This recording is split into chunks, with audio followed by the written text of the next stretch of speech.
సందర్భంగా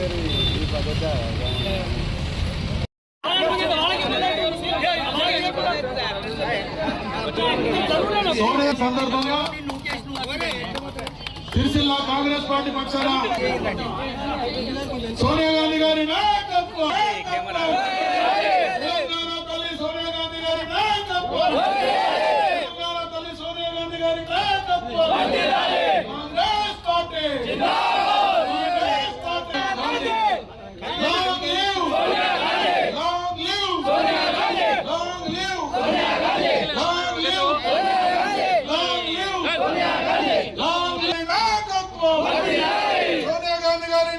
తెలంగాణ తల్లిగా దేశ చరిత్రలో నిలిచిపోతారు. ఇవాళ అనేక మంది యువకులు బలిదానాలు చేస్తుంటే ఆ తల్లుల యొక్క కడుపు కోత ఆపాలని చెప్పి వాళ్ళ ఆశలు నెరవేరాలని, ఆశయాలు నెరవేరాలని, తల్లుల యొక్క గర్భశోకాన్ని ఆపాలని తెలంగాణలో కాంగ్రెస్ పార్టీకి ఆంధ్రాలో నష్టం జరుగుతుందని తెలిసి కూడా తెలంగాణ రాష్ట్రానికి ఒక సాహసోపేతమైన నిర్ణయాన్ని తీసుకున్న వీర వనిత తల్లి సోనియా గాంధీ గారికి ఈరోజు తన పుట్టినరోజు సందర్భంగా జన్మదిన శుభాకాంక్షలు తెలియజేస్తూ, అంతేకాకుండా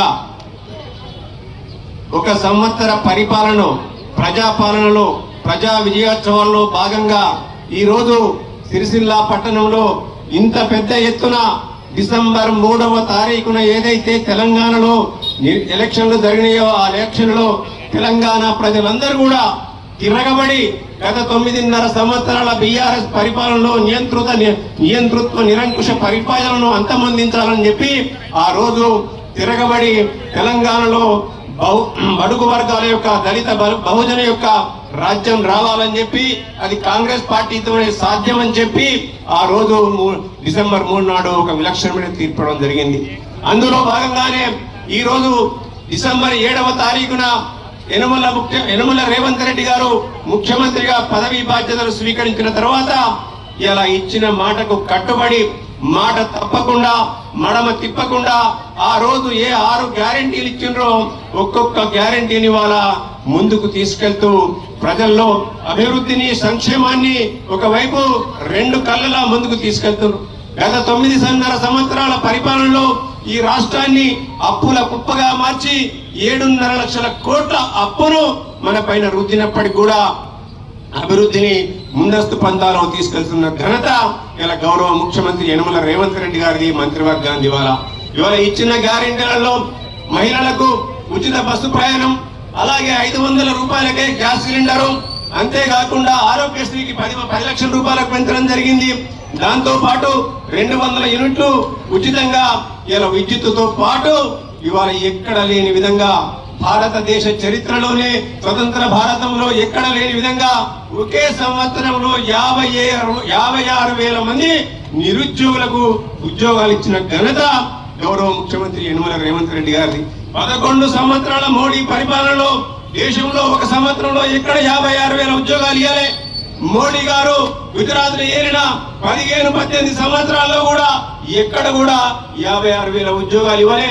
10 సంవత్సరాల పరిపాలనలో బీఆర్ఎస్ పరిపాలనలో నీళ్లు నిధులు నియామకాలనే యొక్క నినాదంతో ఈ రాష్ట్రంలో అధికారంలోకి వచ్చినా గానీ వాళ్ళు కూడా వాళ్ళ కుటుంబానికే ఉద్యోగాలు తీసుకొచ్చుకున్నారు తప్ప ఇలా తెలంగాణలో ఉన్న నిరుద్యోగ యువతకు ఉద్యోగాలు ఇచ్చిన పాపాన పోలే. కానీ గౌరవ ముఖ్యమంత్రి గారు ఏదైతే మాట ఇచ్చారో 2 లక్షల ఉద్యోగాలను నేను ఒకటే సంవత్సరంలో నింపుతా అని చెప్పిండ్రు. కానీ ఇక్కడ ఉన్న ఆర్థిక పరిస్థితుల్లో కొంచెం వెనక ముందు కావచ్చు. ఎందుకంటే ఇంచుమించు 6 నెలల సమయం ఎలక్షన్ల సమయానికి వేయింది. ఇవాళ పార్లమెంట్ ఎలక్షన్లు ఆ ఎలక్షన్లు చేపట్టి 6 నెలల సమయం ఇలా 56 లక్షల మంది ఉద్యోగాలు ఇచ్చారు. అంతేగాక మళ్ళీ ఇంకొన్ని ఉద్యోగాలు ఇలా పైప్ లైన్ లో ఉన్నాయి. 10 సంవత్సరాల బీఆర్ఎస్ పరిపాలనలో ఇలా విద్యా వ్యవస్థ అంతా కూడా అతలాకుతలమై సామాన్యుడికి, బడుగు బలహీన వర్గాలకు, పేద వర్గాలకు కూడా చదువును దూరం చేసి భారం చేసే విధంగా గత ప్రభుత్వం ప్రయత్నాలు చేసింది. ఇలా సింగిల్ టీచర్ బళ్ళు అంటే ఒక ఉపాధ్యాయుడు ఉన్న బళ్ళన్నింటినీ కూడా రాష్ట్ర వ్యాప్తంగా 6,000 బళ్ళను మూసేసి ఇలా ఒక పేదవాడికి విద్యను దూరం చేసే ప్రయత్నం చేసింది. పేదవాడు చదువుకునే విశ్వవిద్యాలయాల్లో ఇవాళ నియామకాలు చేపట్టలే, ఇలా వీసీలను చేపట్టలే. కానీ గౌరవ ముఖ్యమంత్రి గారు రాగానే ఇలా నియామకాలు చేపట్టిండ్రు, వీసీలను నియమించారు. మళ్ళీ 13,000 మంది ఇలా ఉపాధ్యాయులను కూడా నియమించడం జరిగింది. ఆ ప్రభుత్వంలో కేవలం రిటైర్మెంటే తప్ప రిక్రూట్మెంట్ లేవు. కానీ గౌరవ ముఖ్యమంత్రి వచ్చిన తర్వాత ఇలా రిక్రూట్మెంట్ నిరుద్యోగుల్లో ఒక ఆశను రేకెత్తించి ఇవాళ కాకుండా రేపు ఉద్యోగం వస్తుంది, మా బతుకు భరోసా ఉంటుందని చెప్పి నిరుద్యోగుల్లో ఒక ఆశను రేపెత్తిన ఘనత గౌరవ ముఖ్యమంత్రి రేవంత్ రెడ్డి గారి ఇవాళ. దీంతో పాటు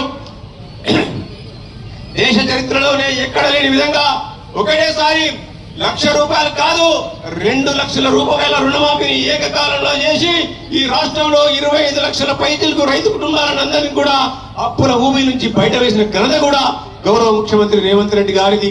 ఆ 25,60,000 కుటుంబాలను అప్పులు తీర్చడానికి 21,000 పైచిలకు కోట్ల రూపాయలను కూడా వెచ్చించిన ఘనత కూడా గౌరవ ముఖ్యమంత్రి రేవంత్ రెడ్డి గారిది.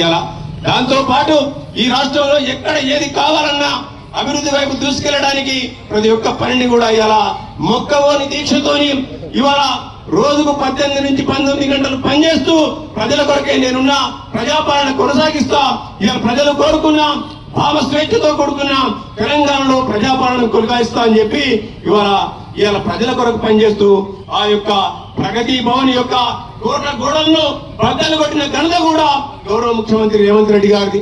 ఇవాళ కొంతమంది సన్యాసులు ఇక్కడ చేసినట అంబేద్కర్ గారికి పాలాభిషేకం. నిజంగా వాళ్ళకు కొంచెమన్నా సిగ్గు లజ్జ ఉండాలి. అలా దయ్యాలు వేదాలు వల్లించినట్టుంది వాళ్ళు. ఇవాళ వారు ఇక్కడి నుంచి ప్రాతినిధ్యం వహిస్తున్న వ్యక్తి ఒక్కసారి ఆకలింపు చేసుకోవాలి. ఆయనకు తానా అంటే తందానా అంటూ ఇలా డూడు పసవన్నల్లా తలకాయలుపే కొంతమంది పెద్దలు కూడా ప్రబుద్ధులు కూడా ఈ స్థానిక నాయకులు కూడా ఆలోచించుకోవాలి. నేరళ్ల ఘటన వాళ్ళ కళ్ళ ముందు కనలేదా?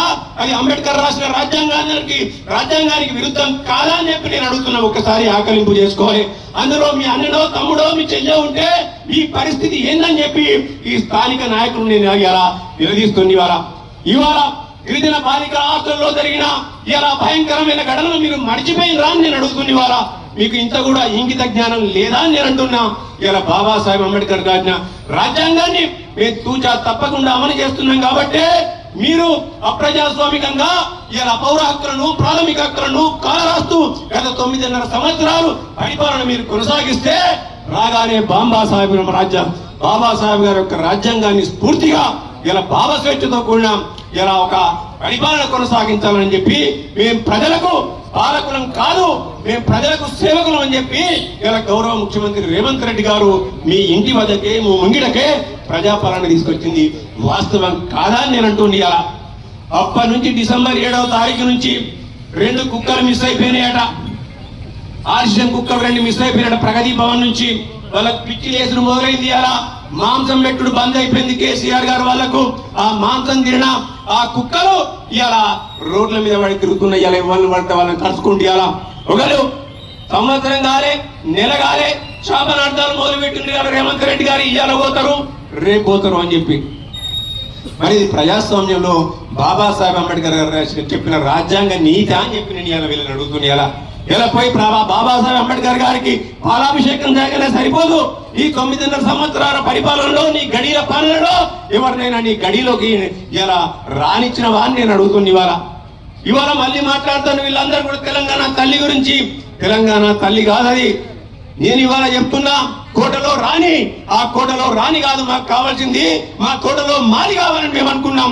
తెలంగాణలోని సబ్బండ వర్ణాలు 85% నుంచి 90% మంది ఆవిష్కరిస్తుంటే మీ గడీల పాలన అంత మంది కానీ ఇక తెలంగాణ తల్లి పైన మీరు రచ్చ చేస్తాను రా. ఇవాళ తెలంగాణ తల్లి ఆ సాకలి ఐసమ్మ నా తెలంగాణ తల్లి. అందులో ఆ సాకలి ఐలమ్మ తెలంగాణ తల్లి, ఆ సర్వాయి పాపారావుడు తెలంగాణ తల్లిలో ఉన్నాడు, ఆ కొమరం భీము తెలంగాణ తల్లిలో ఉన్నాడు. మా తెలంగాణ ఆవిష్కరణ ఇవాళ మా తెలంగాణ తల్లి తప్ప ఈ యొక్క దొడ యొక్క గడిల పాలన తెలంగాణ తల్లి కాదు. ఇలా నిదర్శనం. ఇవాళ మీ ఇంట్లోనే దురసాలను పెట్టుకోవడం తెలంగాణ తల్లి కాదు. ఇవాళ మా రేవంత్ రెడ్డి గారు అనేక మంది ఒక్కసారి ఆకలింపు చేసుకోండి. మీరు తెలంగాణ తల్లి రూపాన్ని అడిగినప్పుడు అనేక మంది కళాకారులు చిత్రకారులు తెలంగాణ తల్లిని ఈ రూపంలోనే ఇచ్చారు. ఒక సగటు తెలంగాణ మహిళ రూపంలో ఇచ్చారు, ఒక సబ్బండ వర్ణాల తల్లిగా ఇచ్చిండ్రు, ఒక శ్రమకు ఒక తాడిత పీడిత ప్రజలకు నిరసనగా ఇచ్చిండ్రు. అటువంటి తల్లి తెలంగాణ తల్లి. కానీ కోటలో రాణి కాదు. కోటలో మాకు కిరీటాలు అవసరం లేదు, మాకు కంఠాభరణాలు అవసరం లేదు, మాకు ఇవన్నీ దండకడాలు అవసరం లేదు మాకు. అటువంటి తెలంగాణ తల్లి సబ్బండ వర్ణాల తల్లిని పెట్టుకుంటుంటే వీళ్ళకి ఇలా కడుపు మంటగా వచ్చింది. వీళ్ళకు తెలంగాణ తల్లి యాదకొచ్చింది. మరి తెలంగాణ తల్లి సోనియా గాంధీ గారు అనేక మంది ఎన్ని కష్ట నష్టాలకు వచ్చి తెలంగాణ ఇచ్చిన తల్లి సోనియా గాంధీని ఎందుకు మర్చిపోయిందని నేను అడుగుతున్నారా? మీ నాయన అరదినం దీక్షతోనే తెలంగాణ వచ్చిందా? ఇలా నిమ్మరసం దాగినోడు కదా నీ నాయన, దొంగ దీక్ష చేసినోడు కదా నీ నాయన. దాన్ని పెద్ద ఎత్తున చరిత్రలో రాయాలని చూస్తున్నావు ఇలా. మరి త్యాగం రాహుల్ గాంధీ గారి యొక్క రాజకీయ జీవితాన్ని పనంగా పెట్టి తల్లి సోనియా గాంధీ గారు తెలంగాణ ఇచ్చింది వాస్తవం కాదని నేను అంటున్నా. ఎందుకంటే ఆమె మనసు తెలంగాణ మనసు, తెలంగాణ పిల్లల యొక్క ఆత్మ హత్యలాపాలే, తెలంగాణ తల్లుల యొక్క కడుపు కోత అవ్వాలని చెప్పి తెలంగాణ రాష్ట్రాన్ని ఇచ్చిన తెలంగాణ తల్లి సోనియా గాంధీ యాదికి రాలే మీకు. మీ నాయన స్వార్థం కొరకు అరరోజు దీక్ష చేస్తే ఆ అరరోజు దీక్షకు వ్యతిరేకంగా ఉస్మానియా విద్యార్థులు ఇవాళ నీ నిమ్మరసం కాదురా మా రక్తం తాగని చెప్పి వచ్చినప్పుడు కదా మళ్ళీ ఉద్యమం మొదలైంది. మీ నాయనకు వ్యతిరేకంగా వచ్చిన ఉద్యమం కదా ఈ తెలంగాణ వచ్చింది. ఇవాళ ఇవన్నీ కూడా మర్చిపోయింది. ఇవాళ త్యాగాలు ఒకరి, భోగాలు మీ. ఇవాళ అనేక మంది 1200 మంది విద్యార్థులు యువకులు ప్రాణత్యాగాలు చేస్తే ఆ ప్రాణ త్యాగాల మీద భోగాలు వహించింది నీవు, నీ కుటుంబం కాదా అని నేను అంటున్నాను. ఇది వాస్తవం కాదా అని నేను అంటున్నాను. కొంతమంది అరుస్తుంటారు ఇక్కడ ఉన్నోళ్ళు, ఎంగిలి మెతుకలకు ఆశపడి ఆ తిని పారేసిన బొక్కలు తిన్నోళ్ళు కొంతమంది అరుస్తున్నారు ఇక్కడ. ఎందుకంటే వాళ్ళు ఉన్నట్టు దాకా యథేచ్ఛగా యథారాజ్యంగా వాళ్ళు ఈ ప్రాంతాన్ని పరిపాలించారు. ఇక్కడ ఉన్న భూములన్నీ కూడా తీసుకుపోయి కొల్లగొట్టిండ్రు, ఇక్కడ ఉన్న ఇసుకనంతా కూడా కొల్లగొట్టిండ్రు. ఇవాళ పంచభూతాల్లో దేన్ని కూడా వదలకుండా అన్నింటిని కూడా దోచుకున్న తిన్న గనులు ఇవాళ ఒక్కొక్కటి గల వాళ్ళ ఆటలు కట్టుబడుతుంటే వాళ్ళకు మనసున పడతలేదుగా.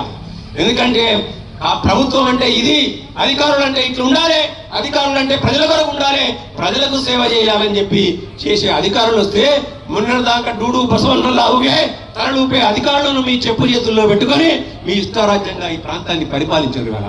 కానీ ఇలా బాబాసాహెబ్ అంబేద్కర్ గారు రాసిన రాజ్యాంగ స్ఫూర్తిగా తమ విధులేంది, మా బాధ్యతలేందని చెప్పి అధికారులను వాళ్ళు నిర్వర్తిస్తుంటే వాళ్ళ పైన చిల్లర మాటలు మాట్లాడుతున్నారు. ఏ రాజ్యాంగం చెప్పింది అయ్యా నీకు అధికారులు విమర్శించమని చెప్పి?